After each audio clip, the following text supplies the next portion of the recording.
Magandang umaga ng Friday. Nandito tayo ngayon guys sa Batha. Ayan. Dito ako ngayon guys sa Batha at ay may mamamalingki at magpapagupit guys. Ayan. Ayan guys, tingnan ninyo dahil Friday ngayon at sahod ay napakaraming tao ngayon sa Batha. Hanggang sari-sari ang mga tao ngayon dito sa Batha. Pilipino, Bangladesh, Pakistan, halo-halo guys. Pero ito ay lugar ng mga Pilipino guys. Ayan ang Satsa Hyper, ang Blue Ribbon, ang Elite. Ayan guys, ayan.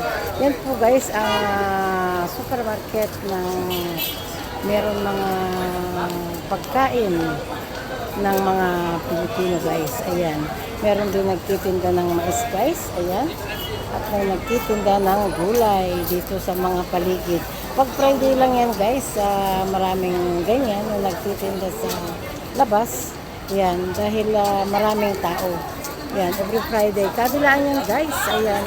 Kabilaan yan na may nagtitinda. Ayan. Ayan. Ayan naman ang Blue Ribbon. Ayan naman ang mga tinapay at mga cake. Yan guys. Ayan.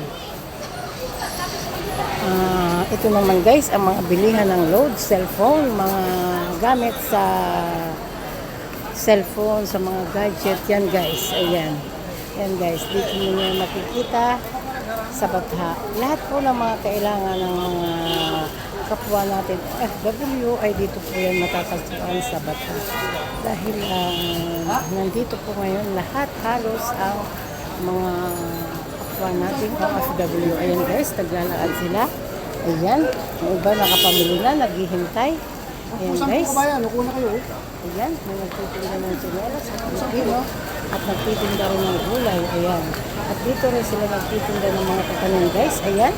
Yung kanilang mga kakanin na sa atin na pagkain. Ayan, turon, suman, at meron din chicharon guys. At merong tinapa.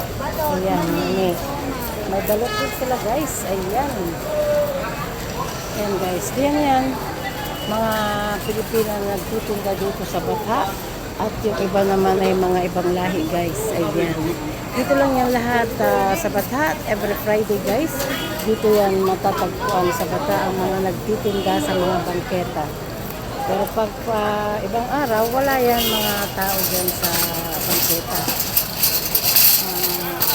Sa supermarket sila namimili. Pero pag Friday, merong mga tiyanggi-tiyanggi. Ayan guys. Ayan. Dito lang yan guys makikita sa Batha. Dahil po dito ang lugar ng mga Pilipino guys. Ayan. Meron din shawarma dyan guys. Ayan. Kung nagugutom, ayan, marami din. Ayan guys, tingnan ninyo at napakaraming mga Pilipino ang naglalakad ngayon. Mainit, pero malamig. Mainit ang araw, pero malamig ngayon guys, dahil winter. Ayan guys, ang mga nagtitinda dito sa mga changki every Friday lang yan guys. Ayan. Bye bye guys, thanks for watching. Bye bye.